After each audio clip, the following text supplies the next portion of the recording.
DSC మోడల్కి సంబంధించి test 2 వివరణలు 5 centimetres 12 centimetres 13 centimetres భుజాలుగా గల త్రిభుజం యొక్క లంబ కేంద్రము మరియు పరివృత్త కేంద్రముల మధ్య దూరం. ఈ ఇచ్చిన మెజర్మెంట్స్ని మనం అబ్జర్వ్ చేస్తే అది లంబకోణ త్రిభుజానికి సంబంధించిన కొలతలు.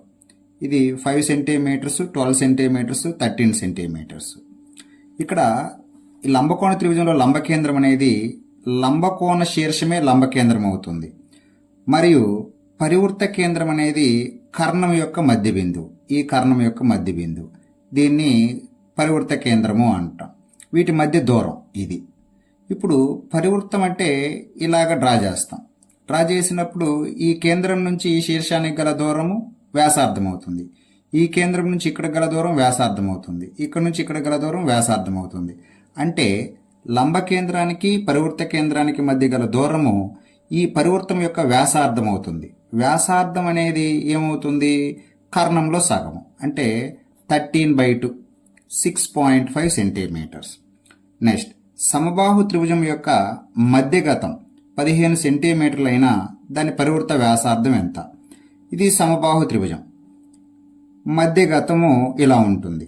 మధ్యగతంలో సమబాహు త్రిభుజంలో పరివృత్త కేంద్రం కానీ, గురుత్వ కేంద్రం కానీ, అంతర్వృత్త కేంద్రం కానీ, లంబ కేంద్రము అన్నీ ఏకీభవిస్తాయి, ఇక్కడే ఉంటాయి. సపోజ్ మనం తెలుసుకున్నది గురుత్వ కేంద్రము ఈ మధ్యగతాన్ని 2:1 నిష్పత్తిలో విభజిస్తుంది అనుకున్నాం. ఇప్పుడు ఈ మొత్తం మధ్యగతాన్ని 2:1 అంటే టోటల్గా 3 పార్ట్స్ చేసి దాంట్లో 2 పార్ట్స్ తీసుకుంటే పరివృత్త వ్యాసార్థం అవుతుంది. 1 పార్ట్ తీసుకుంటే అంతర్వృత్త వ్యాసార్థం అవుతుంది. అంటే మొత్తం మధ్యగతాన్ని మనం 3 పార్ట్స్ చేయాలి. దాంట్లో 2 పార్ట్స్ తీసుకుంటే అది పరివృత్త వ్యాసార్థం. 3 1 3 5 5 10 సెంటీమీటర్లు. నెక్స్ట్, సమబాహు త్రిభుజం యొక్క ఎత్తు. సమబాహు త్రిభుజంలో ఎత్తు కానీ మధ్యగతం కానీ అన్నీ ఈక్వల్ అవుతాయి. దీనిలో కూడా ముందు ప్రాబ్లం చెప్పినట్లుగా ఈ గురుత్వ కేంద్రము, అంతర్వృత్త కేంద్రము, పరివృత్త కేంద్రము, లంబ కేంద్రం ఏకీభవిస్తాయి. ఈ గురుత్వ కేంద్రం మనం 2:1 నిష్పత్తిలో విభజిస్తుంది అనుకున్నాం. మొత్తం 3 పార్ట్స్లో 2 పార్ట్స్ వచ్చేసి పరివృత్త వ్యాసార్థం అవుతుంది.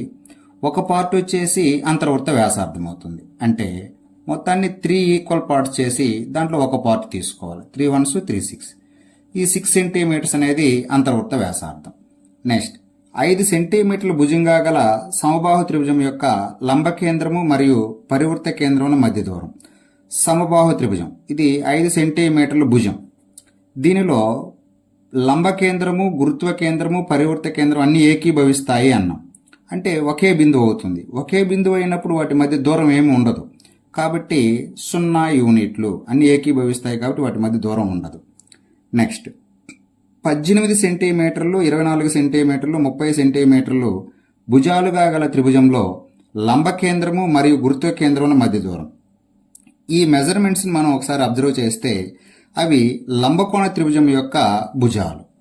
పైథాగోరియన్ త్రికాల ప్రకారం ఇవి లంబకోణ త్రిభుజం యొక్క భుజాలు. అంటే ఇది 18 సెంటీమీటర్లు, ఇది 24, ఇది 30 సెంటీమీటర్లు. ఇది లంబ కేంద్రం అవుతుంది. పరివృత్త కేంద్రము కర్ణంలో సగం అవుతుంది. ఇది లంబ కేంద్రము, ఇది పరివృత్త కేంద్రము.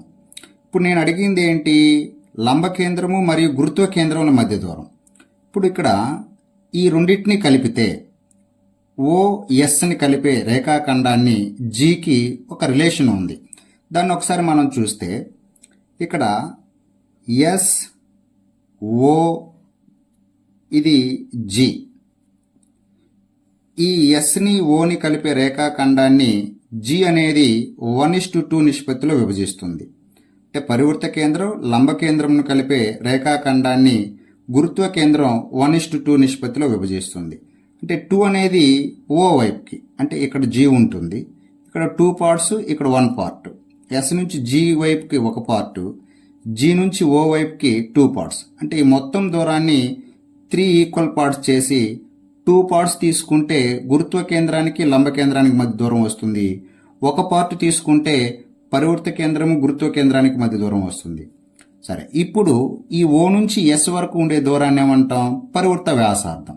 పరివృత్త వ్యాసార్థం అనేది కర్ణంలో సగం. అంటే ఓఎస్ అనేది 30లో హాఫ్ ఉంటుంది, అంటే 15. అంటే ఈ మొత్తం 15, ఈ మొత్తాన్ని 3 పార్ట్స్ చేయాలి. 15/3. దాంట్లో మనకు అడిగింది ఏంటి? లంబ కేంద్రం, గురుత్వ కేంద్రం, అంటే 2 పార్ట్స్ తీసుకోవాలి. 3 1s 3 5s 5 to 10 సెంటీమీటర్స్. ఇవి దీనికి సంబంధించింది. నెక్స్ట్ అట్లాగే